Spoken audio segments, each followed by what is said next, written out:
ভাই এমনিতে জ্যামে বাঁচি না, কেন রং রোডে আসছেন? রং রোডে আসছেন কেন? সাইড মানে এটা কি আপনার সাইড?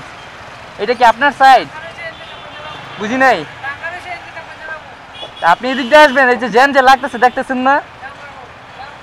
জ্যাম লাগুক, আপনার কি যায় আসে? ভাই রং রোডে আসেন কেন? ভাই ওই সাইডটা দেখেন, ওই সাইডটা ফাঁকা, এই সাইডটা সবসময় রোডে জ্যাম থাকে। ভাই আপনিও তো বুঝেন, আপনি তো অল্প বয়সের লোক। আসলে সমস্যাটা হচ্ছে যে আমরা যে ভুল করি সেই ভুলটা বুঝি না যে আসলে এটা ভুল। রং রোডে চলাটা আমাদের অধিকার মনে করে ফেলি। কোনটা ভুল কোনটা সঠিক সেই বুঝ ক্ষমতাটা আমাদের নাই। মানে রং রোডে আসছে, তার যে একটা ভুল হয়েছে সেই ফিলটা পর্যন্ত নাই। যে একটা ভুল করতেছি সেই ভুলটা আমরা বুঝি না। হায় রে বাঙালি, হায় রে আমরা মানুষ। আসলে সবাই চেঞ্জ না হলে আমরা ভালো থাকতে পারবো না। ভালো থাকাটা সবাইকে নিয়েই করতে হবে। এই যে দেখেন বাইক নিয়ে চলে আসছে, আমরা একটা বাইক নিয়ে যাইতে পারতেছি না, আর উনি রং রোডে চলে আসছে।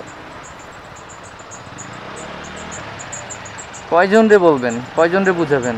ঠিক আছে, এটা ট্রাফিক পুলিশের একটা দায়িত্ব, প্রশাসনের একটা কাজ, কিন্তু প্রশাসনের মানুষ কয়জন? একটা রাস্তার মধ্যে কয়টা মানুষ থাকে, কয়টা প্রশাসনের লোক থাকে, কয়টা ট্রাফিক পুলিশ থাকে বলেন? এই বাড্ডা থেকে কুড়িল পর্যন্ত কয়েকটা সিগন্যাল আছে, প্রত্যেকটা সিগন্যালের মধ্যেই পুলিশ আছে। But is it enough?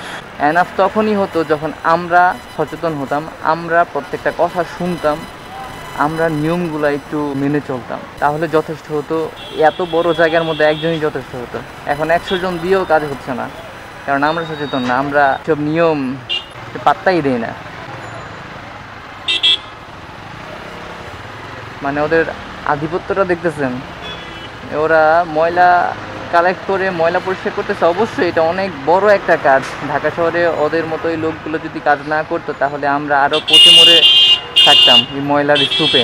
তারা অনেক ভালো কাজ করতেছে, অনেক বড় একটা কাজ করতেছে, ঢাকা শহরকে পরিষ্কার করতেছে। বাট এই পরিষ্কার করতে গিয়ে এই রাস্তার মধ্যে যে জ্যাম লাগাই দিতেছে রং রোডে আইসা, বিশেষ করে এই ময়লার যেই ভ্যানগুলো আছে ম্যাক্সিমাম টাইমই দেখা যায় যে রং রোডে আসতেছে।